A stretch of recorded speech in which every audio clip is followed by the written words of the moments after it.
Bem, vamos seguir então aqui.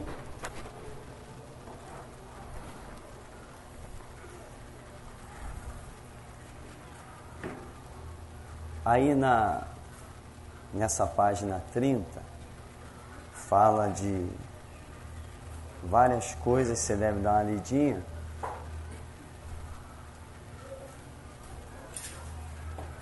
Apenas quero ressaltar com você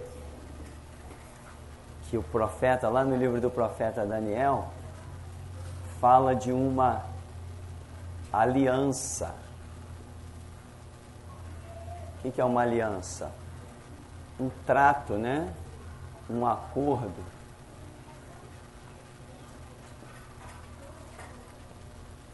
E como eu tenho falado que as igrejas estão completamente mortas, que se você conversar aqui com irmãos de outras igrejas e disser assim, você sabia que o anticristo, quando vier reinando, ele vai fazer um trato, ele vai fazer uma aliança com os judeus? Eles vão dizer assim, não sei. Então, quer dizer, eles não vão identificar o anticristo. Aí se você pega lideranças por aí, eles dizem, não, mas não é bem assim. Mas é bem assim. Haverá um acordo mesmo no Oriente Médio. O Oriente Médio não está lá numa guerra danada? Vai ter que existir um tratado de paz ali, porque o anticristo vem primeiro com a paz, com o cavalo branco. E justamente ele quer reinar onde? O negócio dele é ali, ó, Oriente Médio. Hoje, Israel, como vimos, está estacionado. Deus está contando com a igreja. Mas quando o anticristo faz a sua aliança com Israel, o tempo começa a ser contado novamente. Lembra das semanas proféticas, quando nós víamos que está faltando apenas um período de 7 anos. Estes 7 anos só terão início, só começarão a ser contados quando o anticristo fizer uma aliança com os judeus. Enquanto esta aliança com os judeus não for feita, vamos assim dizer, o relógio de Israel permanece parado e esses 7 anos não tomam início na sua contagem. Mas depois que essa aliança for, esse tratado for assinado, aí pode-se contar dali para frente, 7 anos, Cristo voltará. A partir desse momento aqui, 7 anos exatos, a partir da aliança, Cristo voltará. Mas a igreja vai estar anunciando essas coisas um pouquinho antes. Muita gente não vai levar a sério, porque veja bem, quando as pessoas olham para trás, já se passou muito tempo da volta de Jesus.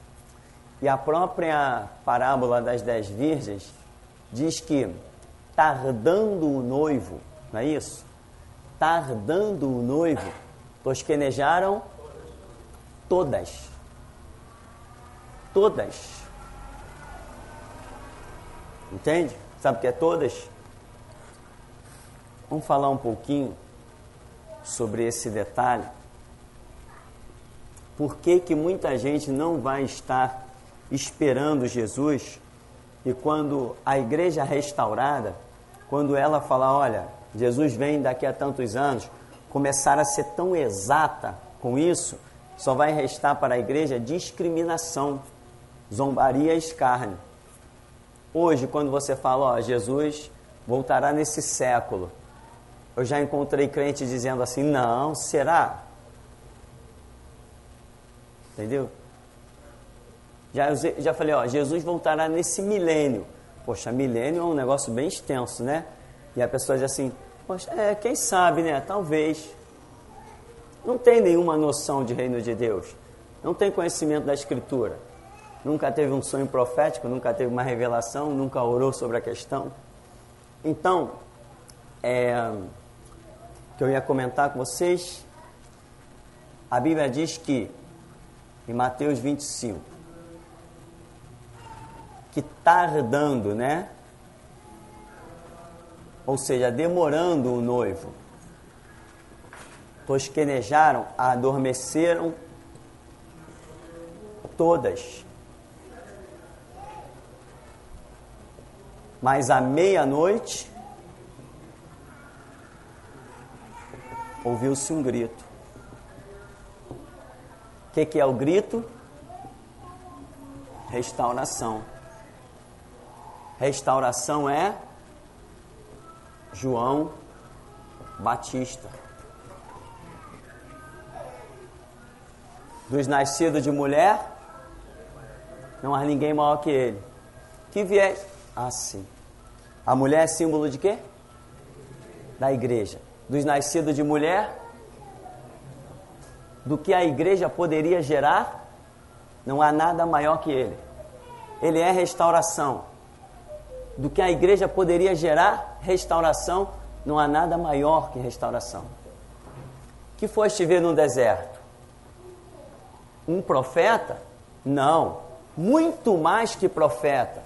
A igreja pode gerar profeta, mas João Batista está acima dos profetas. João Batista é uma visão acima da própria igreja. Como é que pode isso? Pode isso? João Batista não era igreja? João Batista não era igreja. João Batista era um grito. O que aconteceu com as igrejas? Todas adormeceram. Mas quem está acima da própria igreja é grito, não adormece. Você tem ideia da sua missão, do seu chamado? Você tem ideia do que Deus está investindo na sua vida? Você tem ideia quando eu digo assim, irmão, saiu, vai com Deus, mas não volte, não tem mais lugar para você aqui? Não volta mesmo, irmão. Não volta mesmo. Pode telefonar, pode mandar e-mail. Eu digo, não, você tomou o seu caminho, segue o seu caminho. Não tem mais vaga para você no ministério. Isso aqui não é uma igreja. Isso aqui é o grito. Nós estamos acima das igrejas. O que Jesus disse para João Batista, por ser o restaurador de Israel, é palavra que recai sobre nós, restauradores da igreja. Quem quiser profetizar, que profetize. Quem quiser fazer o que for. Mas ministério aqui, está acima de qualquer profeta. Qualquer um. Porque nós não somos apenas uma igreja. As igrejas vão adormecer. Mas o grito será algo que não adormecerá, estará acima da igreja a ponto de poder despertá-las. E a Bíblia diz que somente uma parte despertou, a outra não despertou. Então, eu já tenho dito isso algumas vezes, né? Nós não somos apenas uma igreja. Esse lugar aqui é um lugar de seleção, onde Deus tem procurado preparar um povo para adentrar o primeiro período do reinado do anticristo. Uma igreja para sobreviver, um povo para sobreviver nesse período aqui, não pode ser um povo qualquer. Então, veja bem, tosquenejaram todas, mas à meia-noite ouviu-se um grito. O que é esse grito? Vamos assim dizer, uma igreja que não se deixou dormir, não se deixou adormecer, uma igreja que lutou muito. Lembra do sonho que dizia, tem que lutar? Se não lutar, vai para o mesmo lugar de outros? Pastor, podemos entender então que lá em Gênesis, quando o Senhor pôs Adão no sono e retirou da sua costela e formou Eva, podemos identificar ali que estava tipificando Eva, a igreja, uma igreja imaculada, porque até o momento eles ainda não tinham caído. Aí Cristo vem, Jesus Cristo veio e fundou a sua igreja. A igreja foi fundada a partir de Cristo. Podemos identificar isso, pastor? Não, certamente que a mulher representa a igreja, certamente que Eva representa uma igreja profética. em que diz assim, com dor terás filho todos os dias da tua vida, e realmente para se fazer um discípulo, a coisa é realmente muito séria, não é como se estão pensando por aí. Um monte de gente que pensa que é crente e não é. Mas eu não vou voar para essa simbologia de Gênesis, porque nós vamos fugir do contexto aqui, tá? Apenas que a mulher realmente é um símbolo da igreja, sem dúvida que é. Agora, então, irmão, veja, aqui, quando à meia-noite há um grito, mas como que é um grito? Se todas estavam adormecidas, da onde surgiria esse grito? É aí que nós temos massacrado a tecla que diz que se você levar uma vida normal, como qualquer um antes de você já levou, você brevemente não será encontrado nos átrios do Senhor, você brevemente vai estar satisfeito com um cargo, um título, sabe? Vai estar à frente de uma igrejinha qualquer por aí, fazendo qualquer coisa, pensando que tem título, pensando que tem alguma coisa, vai aceitar uma consagração de A, B, C, porque não vai receber a direção de Deus. Mas se você realmente receber a direção de Deus, você estará acima das igrejas. Por isso eu tenho falado, nos nossos dias, se alguém tem ministério, só pode tê-lo de restauração. Se não tiver ministério de restauração, eu zombo e escarneço. É piada. Nesses dias, Jesus só levanta restauradores. Se foi levantado por ele, tem que ter a visão da restauração. Se não foi ele que levantou, não tem visão da restauração, é lixo. E olha que eu conheço um bocado de lixo, inclusive que já passou por aqui. É lixo mesmo, meu irmão. É lixo. Eu falo com todas as letras e mando o recado. Ah, o fulano agora é pastor. Foi consagrado. Eu digo assim, pelo diabo? Tem um tal de Nunes aqui embaixo, perto do Mundial, numa assembleia ali. Fala, ah, o fulano foi consagrado. Falei, por quem? Satanás entrou lá e consagrou ele? Só se for o diabo que consagrou ele. Ah, o Washington Luiz, o fulano tal, lá não sei onde, foi consagrado por Satanás? Não tem visão de restauração? Foi consagrado? Só se for pelo diabo. Não pelo meu Jesus. O meu Jesus só chama restauradores. Nós entramos na era da restauração. Quem não for restaurador não é mais nada. Só tem isso para ser nesses dias. Então, as virgens todas vão adormecer, mas o grito da meia-noite estará acima das próprias igrejas, dos nascidos de mulher, do que pode ser gerado partindo da visão da igreja, dos nascidos de mulher, não tem nada maior que restauração. A visão da restauração é a maior visão que exista. Não tem nenhuma superior a ela. João Batista, quantos mortos ele ressuscitou? Quantos enfermos ele curou? Quantas profecias ele disse assim, diz o Senhor? E no entanto, ele é o maior, porque é o restaurador. Restaurador significa renúncias profundas. Eu vou falar sobre as renúncias de um restaurador já, depois que a irmã ali fizer. Do grande Deus, que convoca as aves do céu, que aí come aquelas carnes, é dos falsos profetas que fica aí dentro da igreja, que vai consumir essas carnes, aquela chamada a grande ceia de Deus. Sim. O anjo se levanta com alta voz, vestida de sol, aí as aves descem para comer as carnes dos falsos profetas, do tributo, desse povo. É os falsos profetas que estão dentro da igreja? Exatamente. Aí quer dizer que não tem nem enterro naquela época, não tem sepultura, não tem nada. Que ele vai sumir, diz que é para limpar o campo. O Senhor diz que as aves vão limpar o campo. Sim, existe essa visão. Mas eu até acredito que ainda hajam sepultamentos e enterros. É que Deus ali está demonstrando uma simbologia em que Ele vai trazer um juízo em que vai realmente aniquilar. E o desprezo ao cadáver significa um desprezo total. Você vê que hoje quando alguém morre, as pessoas dizem assim, vamos dar a melhor coroa de flores, né? Não, vamos dar a última homenagem, vamos fazer aquele super enterro.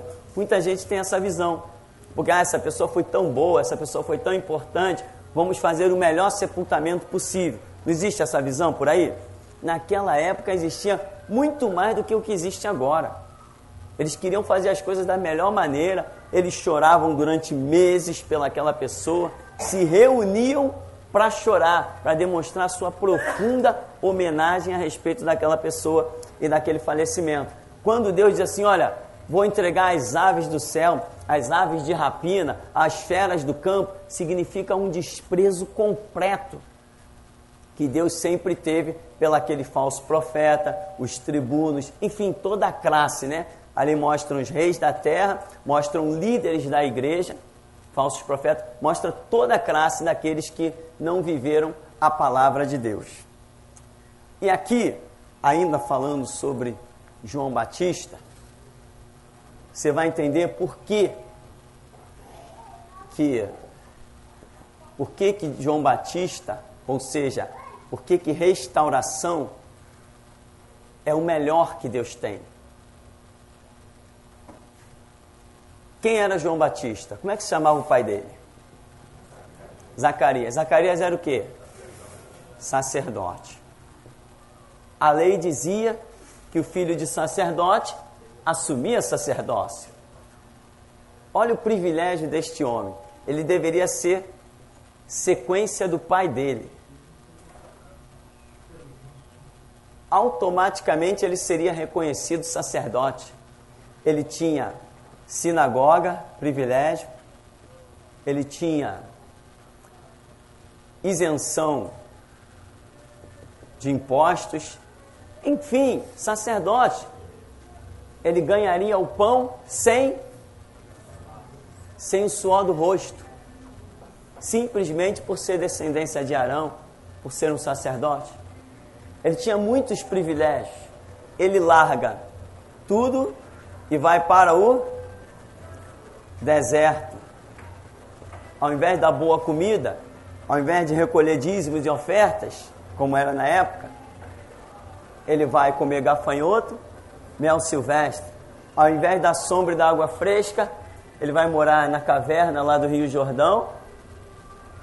Tem que estar cozinhando a própria comida, fazendo as fogueirinhas dele lá, comendo poeira o tempo todo, porque era um deserto, a poeira está soprando o tempo todo. Ele está nas maiores dificuldades, ou seja, restauração exige renúncia, mas não simplesmente renúncia, grande renúncia. Por isso que o melhor que a igreja possa produzir é restauradores, porque restauradores têm que ter grande renúncia. E quanto maior a sua renúncia, isso te faz o melhor diante de Deus. Porque muitos ministérios já caíram justamente por falta de renúncia. Então, restaurador é isso, é largar os privilégios, né, que normalmente teria para encampar sobre si um ministério de dificuldades, de lutas, de provas.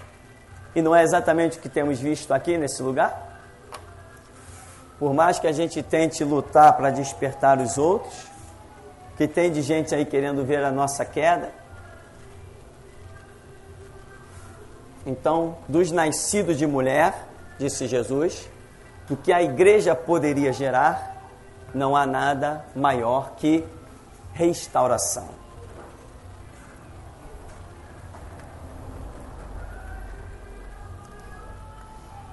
Bem, na sequência,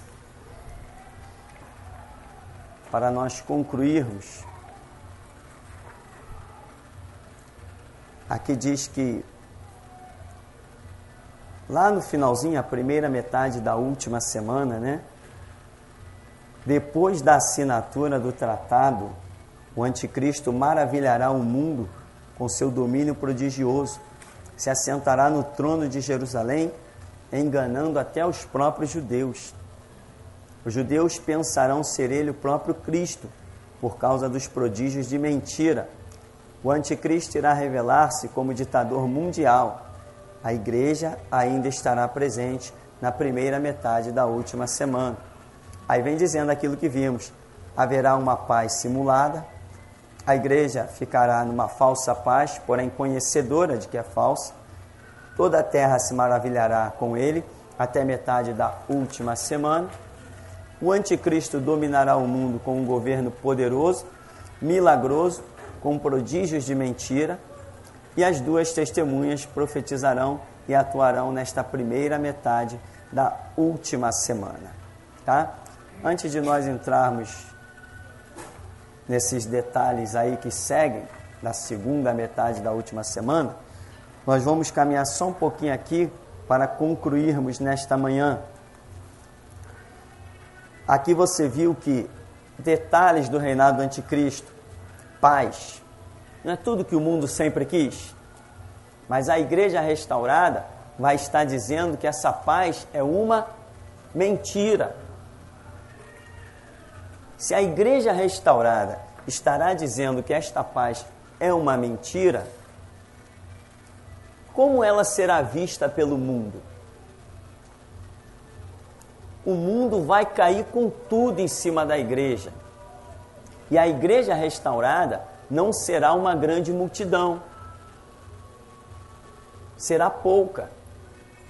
Então a igreja restaurada vai encarar uma pressão muito grande.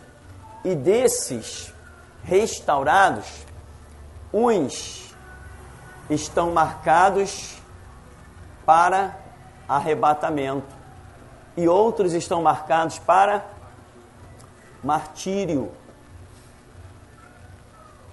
Porque o mundo estará em paz. Nunca terá sido visto tanta paz como se verá nesse período da falsa paz do reinado do anticristo. Nunca o mundo viu tanta paz. E a igreja está combatendo essa paz, está semeando uma guerra. As pessoas vão dizer assim, ecumenismo, a igreja vai dizer, não, eu não me sento com isso aí. Ah, o Papa é um grande homem de Deus. Não, ele é um filho do diabo. E se a igreja está restaurada, e se a igreja está no propósito de Deus, Deus estará lhe abrindo as portas. Então a igreja vai estar proclamando no rádio, na TV, na internet, a igreja vai estar atacando fogo. A igreja vai estar causando um problema para o reinado do anticristo.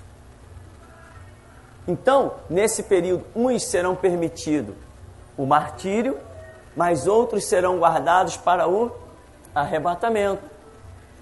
Então, a falsa paz será combatida pelos que estiverem restaurados. Os batistas não, os batistas vão dizer assim, o meu candidato está lá.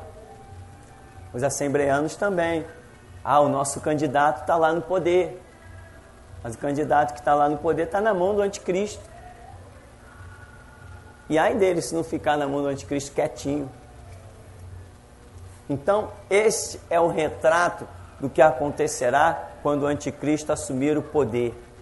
Martírios até que venha o arrebatamento.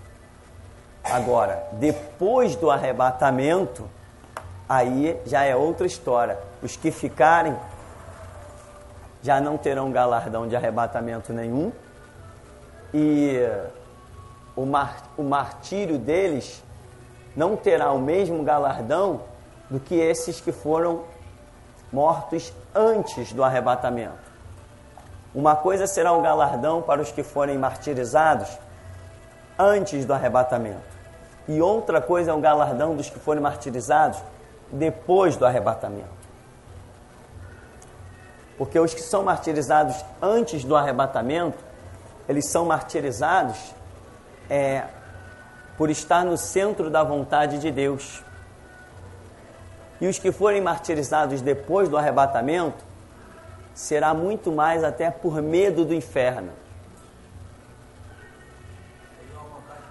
Seria mais eles querendo salvar a própria pele. Não, realmente eu não fui arrebatado. Caramba, o inferno. Não, eu vou morrer. É mais um testemunho mais por medo do que por centro, por amor ou por centro da vontade de Deus, como acontecerá antes. Então há diferença de martírio e martírio.